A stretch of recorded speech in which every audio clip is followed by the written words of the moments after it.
चंद्रगुप्त मौर्य। इतिहास के पन्ने जब खामोशी में पलटे जाते हैं तो उनकी आवाज गूंजती नहीं, लेकिन एक बोझिल कंपन महसूस होता है।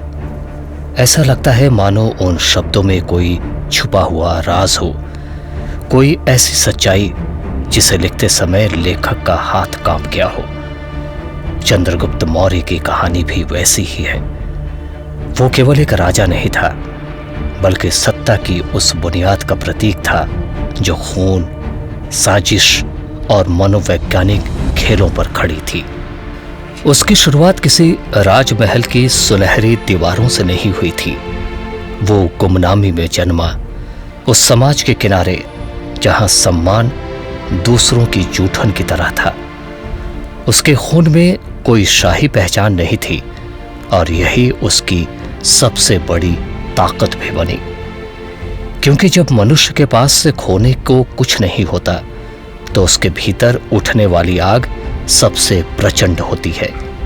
बचपन से ही उसके भीतर विद्रोह की चिंगारी थी।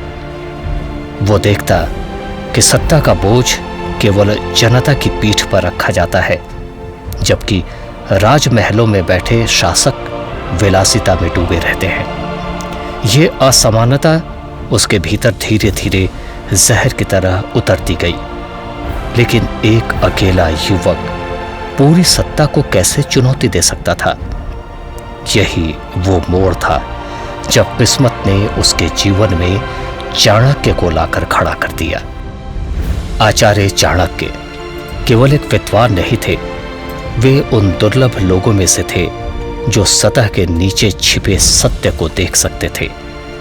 उन्होंने चंद्रगुप्त की आंखों में वही भूख पहचानी, सत्ता की भूख नहीं बल्कि बदलाव की भूख। उनका मिलन किसी संयोग का हिस्सा नहीं था, बल्कि ऐसा लगता है मानो समय स्वयं ये तय कर चुका था कि वे दोनों मिलेंगे। किंतु ये यात्रा केवल सत्ता पाने की कहानी नहीं थी। ये उस गहरे अंधेरे का प्रवेश द्वार थी जिसमें जाकर मनुष्य को अपने भीतर के भय, क्रूरता और धैर्य से लड़ना पड़ता है। चंद्रगुप्त ने ये रास्ता चुना और इसी क्षण से उसका जीवन साधारण से असाधारण में बदल गया। लेकिन ये असाधारणता चमकदार नहीं थी, बल्कि रहस्यमय अंधकार से ढकी हुई थी। जब हम नंद वंश की बात करते हैं तो आंखों के सामने वैभव और आतंक दोनों की छवि उभरती है। धन उनका शस्त्र था और डर उनके ढाल। मगध पर उनका शासन इतना गहरा था कि लोग उनकी शक्ति की तुलना समुद्र से करते थे। लेकिन समुद्र जितना गहरा होता है उतना ही उसमें सडांध और भय भी छुपा होता है। नंद शासक जनता के दिलों में सम्मान से नहीं बल्कि डर से जगह बनाए हुए थे। कर वसूली, अन्याय और क्रूरता आम हो चुकी थी। उनकी गद्दी पर बैठे राजा को शायद ही ये समझ आता था कि जनता धीरे धीरे उबलते पानी की तरह आक्रोश में भर रही है, मगर कोई आवाज नहीं उठाता था। हर गांव, हर घर की दीवारों पर सन्नाटा था, मानो भय ने स्वयं को एक देवता की तरह स्थापित कर लिया हो। यही वो समय था जब चाणक्य ने भविष्य की एक योजना देखी। उन्होंने समझ लिया कि इस साम्राज्य को केवल बाहरी ताकत से नहीं तोड़ा जा सकता। इसे गिराने के लिए एक नए योद्धा की जरूरत थी, एक ऐसा चेहरा जो जनता के बीच से उठे ताकि लोग उसमें अपना प्रतिबिंब देख सके। वो चेहरा था चंद्रगुप्त।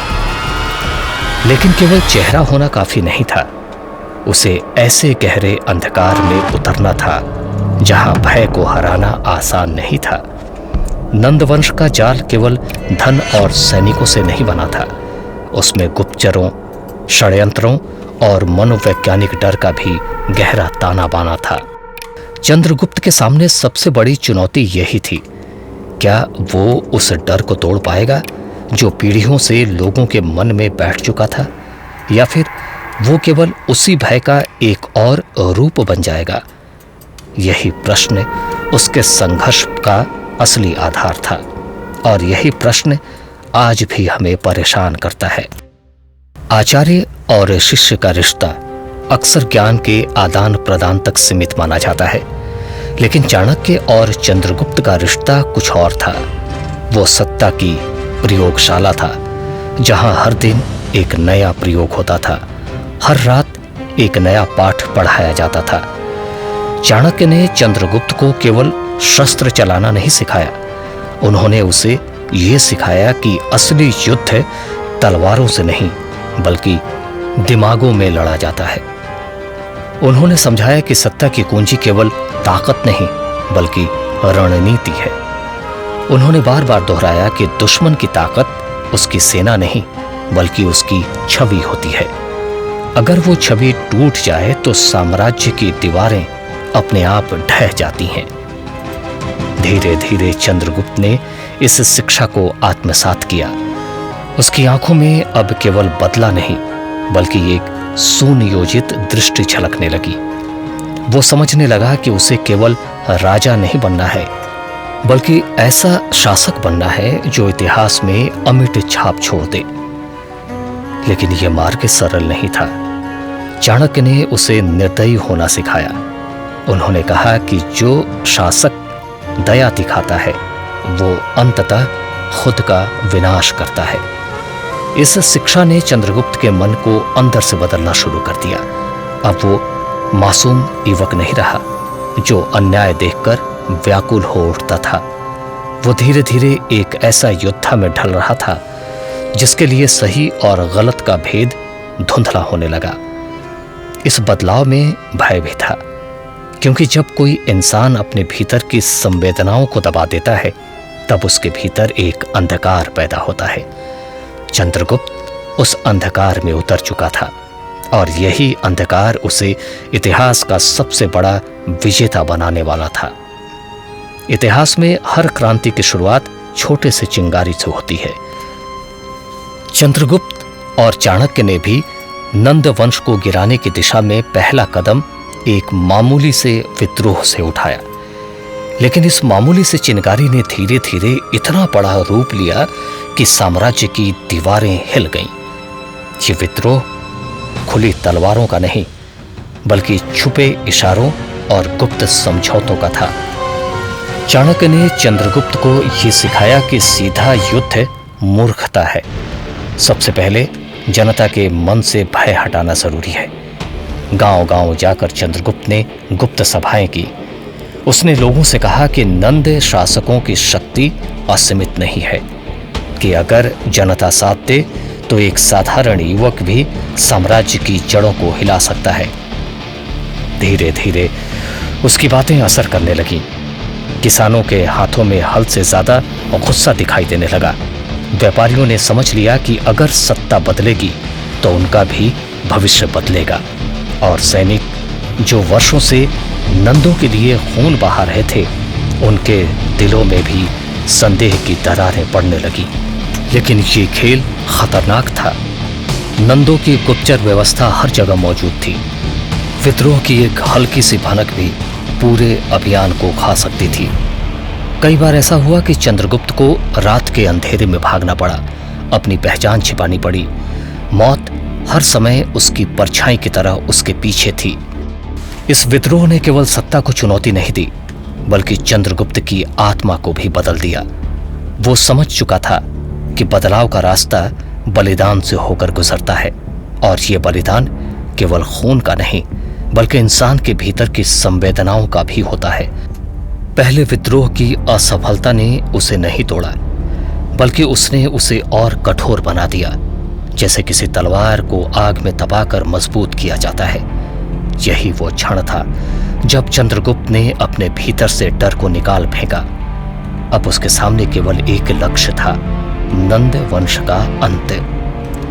विद्रोह की चिंगारी अब आग बन चुकी थी, लेकिन आग अगर दिशा के बिना फैले तो केवल राख छोड़ती है। चाणक्य ने चंद्रगुप्त को सिखाया कि इस आग को सही दिशा देनी होगी, और ये दिशा थी निर्णायक युद्ध। किंतु युद्ध केवल तलवारों से नहीं जीते जाते। युद्ध का असली खेल रणनीति का होता है। चाणक्य ने महीनों तक योजना बनाई। उन्होंने नंद साम्राज्य की कमजोरियों को गहराई से परखा। कहाँ जनता असंतुष्ट है, कहाँ सैनिक थके हुए हैं और कहाँ सत्ता का बोझ अपने ही कंधों को तोड़ रहा है। चंद्रगुप्त ने अपनी सेना बनाई। ये सेना भव्य राजाओं की तरह सुनहरी कवच पहने हुए नहीं थी। ये सेना साधारण किसानों, थके हुए सैनिकों और व्यापारियों से बनी थी। लेकिन उनकी आंखों में एक आग थी, स्वतंत्रता की आग। और ये आग किसी भी राजसी खजाने से अधिक मूल्यवान थी। इससे भी बड़ा हथियार था भय का टूटना। जनता ने पहली बार महसूस किया कि नंद अजेय नहीं है। यही भावना किसी भी युद्ध का सबसे निर्णायक हथियार होती है। चंद्रगुप्त ने अपने सैनिकों को सिखाया कि युद्ध केवल दुश्मन को हराना नहीं, बल्कि उसकी आत्मा को तोड़ना है। धीरे धीरे उसकी सेना केवल युद्ध का समूह नहीं रही, बल्कि एक विचार बन गई, अन्याय के खिलाफ विद्रोह का विचार। निर्णायक युद्ध से पहले की ये तैयारी पूरे साम्राज्य में हलचल मचा चुकी थी। नंदों के खेमे में भी डर था। उन्हें समझ आ गया था कि एक साधारण युवक उसकी नींव हिला सकता है। ये तैयारी केवल चंद्रगुप्त की शक्ति का सबूत नहीं थी, बल्कि ये उस अंधेरे रास्ते की शुरुआत भी थी जहां से लौटना अब संभव नहीं था। समय आ चुका था। निर्णायक युद्ध अब केवल योजना नहीं, बल्कि वास्तविकता बन चुका था। मैदान में दोनों सेनाएं आमने सामने खड़ी थीं। एक तरफ नंद वंश का विशाल साम्राज्य चमकदार हथियारों और सजी धजी सेनाओं के साथ, दूसरी ओर चंद्रगुप्त और उसकी साधारण सी दिखने वाली सेना। लेकिन इस साधारणता में छिपी हुई थी वो शक्ति जो वर्षों से दबे हुए गुस्से से निकली थी। युद्ध की शुरुआत भयंकर थी। तलवारों की टकराहट, सैनिकों की चीखें और धरती पर गिरता हुआ खून, हर तरफ भयावह दृश्य था। लेकिन इस अराजकता में भी चाणक्य की रणनीति साफ दिखाई दे रही थी। चंद्रगुप्त की सेना ने सीधा हमला नहीं किया।